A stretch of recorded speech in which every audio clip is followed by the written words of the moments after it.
This piece is dedicated to the over 100,000 Americans who have died of COVID-19 during the pandemic, and for all the healthcare workers who have worked so hard to take care of patients in this country.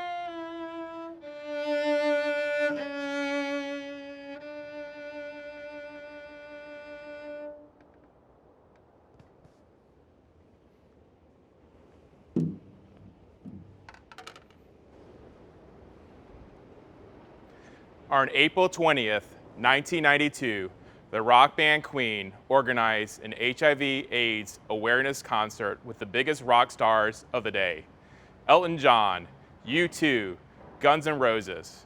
They organized this worldwide concert to honor Queen's lead singer, Freddie Mercury, who just 5 months earlier had become the first global celebrity to die of AIDS.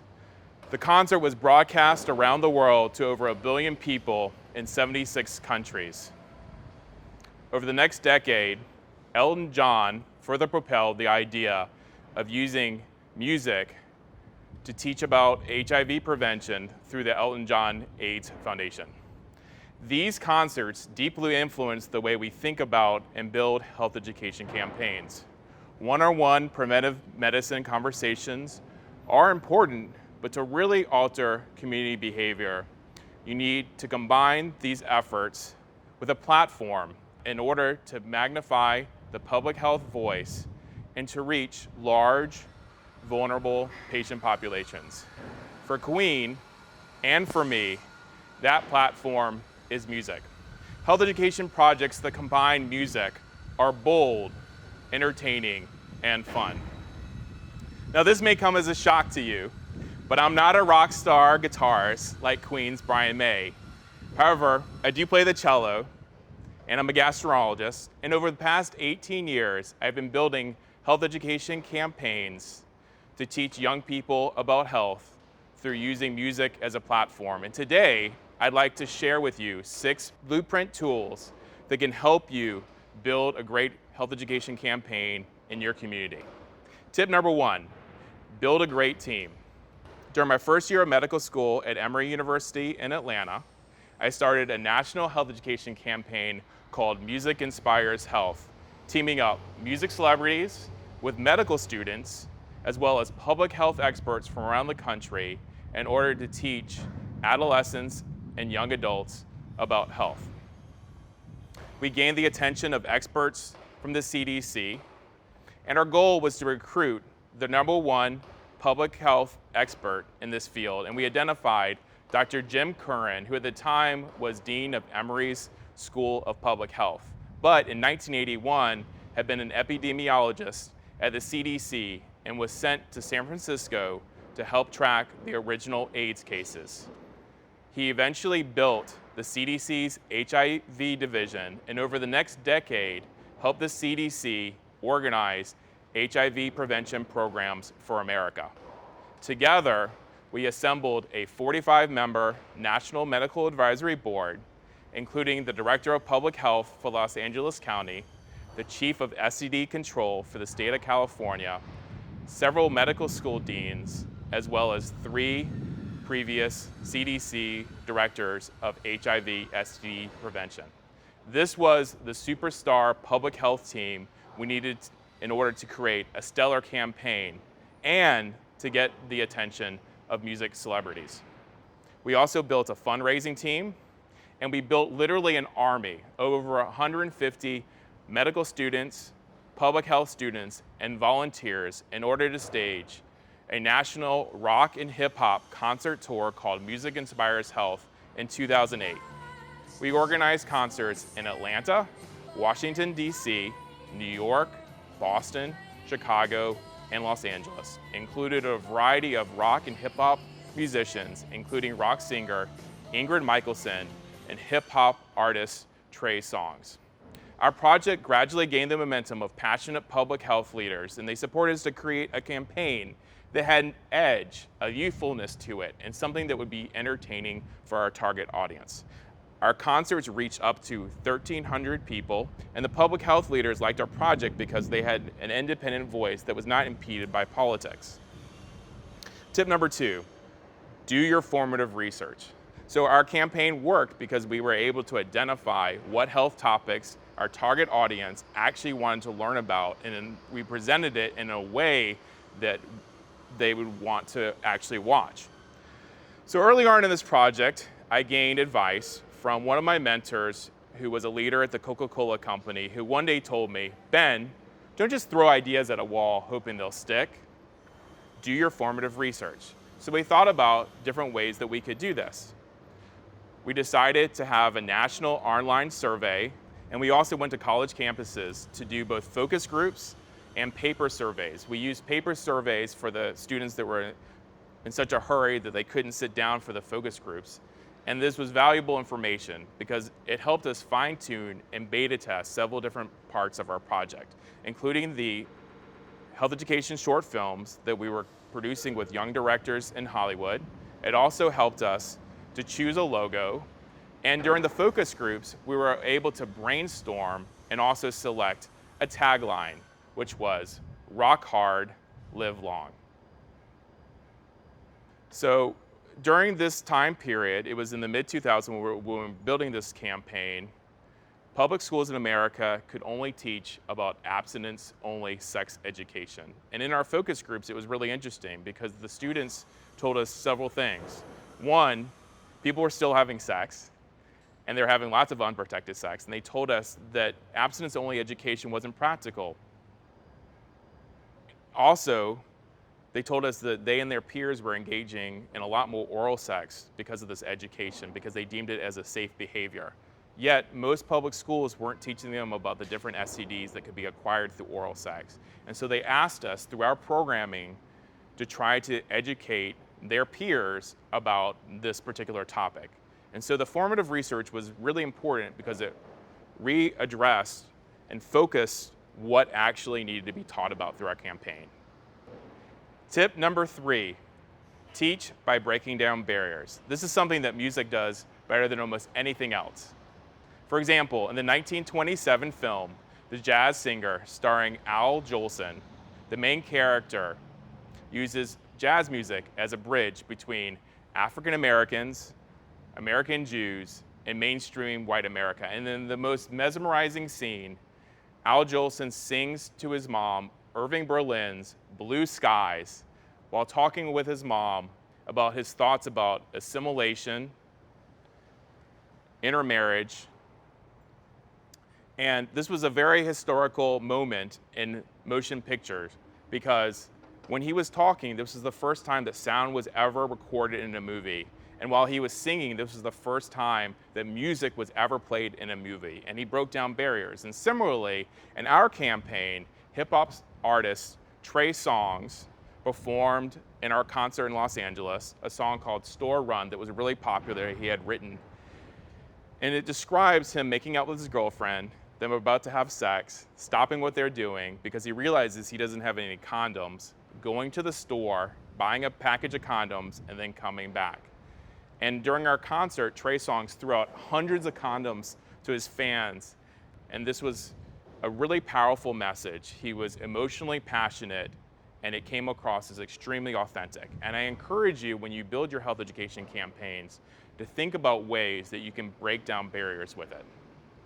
Tip number 4, mentor your celebrities. So while we were preparing for each of the concerts, we worked with the musicians in advance to help them become comfortable addressing a particular health issue that they feel passionate about to the audience. Our health topics range from HIV/STD prevention to obesity prevention, exercise, nutrition, depression awareness, and eating disorders. And a week prior to every concert, we emailed each artist a fact sheet of data-driven information that talked about the particular health topic that they had chosen to present about, as well as all the health topics they were talking about in the tour. One rock singer, Ben Queller, got so into our project on the day of the concert, he asked me if it would be possible for him to talk about the other health topics during other portions of his concert, and he did a fabulous job. And this just drives home the point that it's really important to work in advance to help whatever celebrity spokesperson you have feel very comfortable and confident to present health information. So tip number 5, it's really important to empower your audience. Your goal should be to motivate and empower the public to change behavior. So let me give you an example of why this is important. Say one of my patients comes to me who's a smoker, and I have a conversation trying to get my patient to quit smoking in clinic.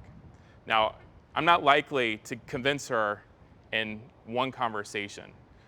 Usually for patients to quit smoking, you have to talk with them in different ways over a long period of time. Similarly, we realized this for our health education campaign, that we couldn't change behavior just by having a concert. So we intentionally tried to use different forms of social media in order to reach adolescents, college students, and young adults over a long period of time. First of all, we built a multimedia-based health education website that used flash animation and music. And we were one of the first flash animation websites ever created. We also went to Hollywood, got the help of young directors to film health education short films with a grant from Panavision. In addition to that, we got the help of some amazing graphic artists in order to design a national poster campaign that was used on college campuses throughout the country. We also worked with Comcast Cable to film an HIV prevention PSA that they generously donated airtime in the Atlanta metropolitan area for several weeks before our concert.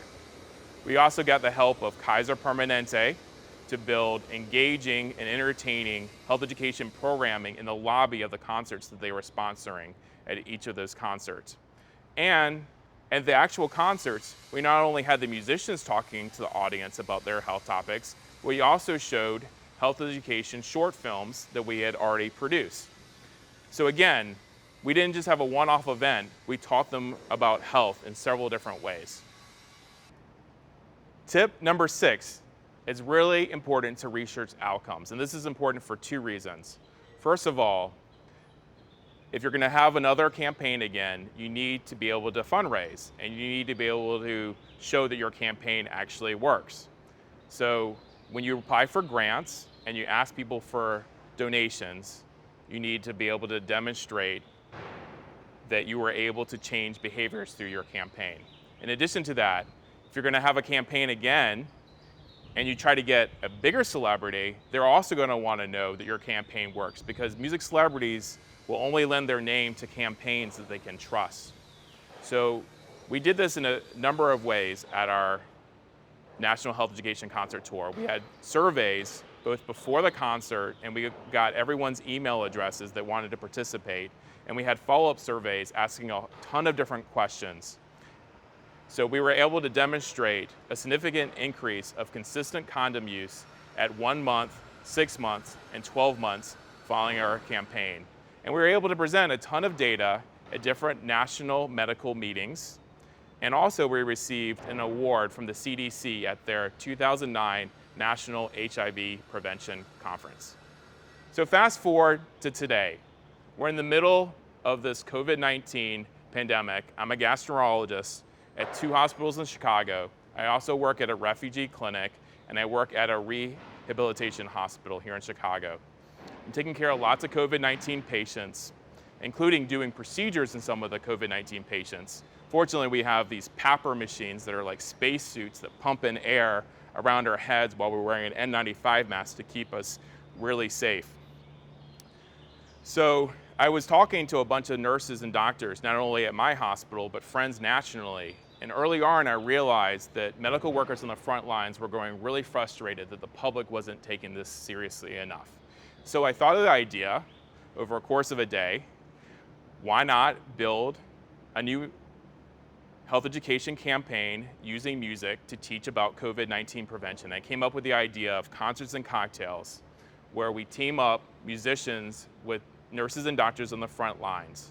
And it's been great. We have a concert online, a virtual concert every Saturday, and the nurses and doctors record PSAs and teach the public about wearing masks properly, including covering your nose and your mouth, and encouraging physically distancing, even several months after the initial cases were happening in America.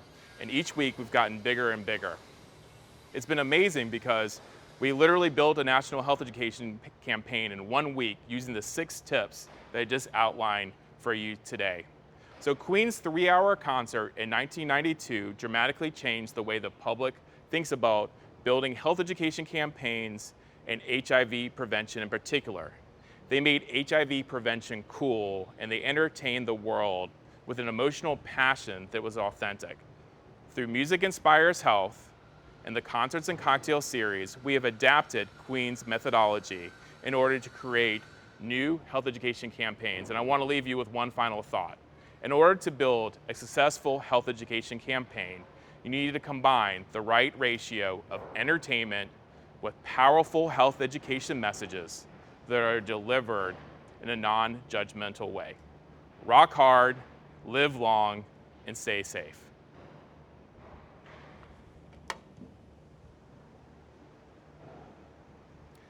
And now, I would like to play the beginning of Foray's elegy for all of the patients worldwide who have died of COVID-19 over the past few months and their families who are in mourning.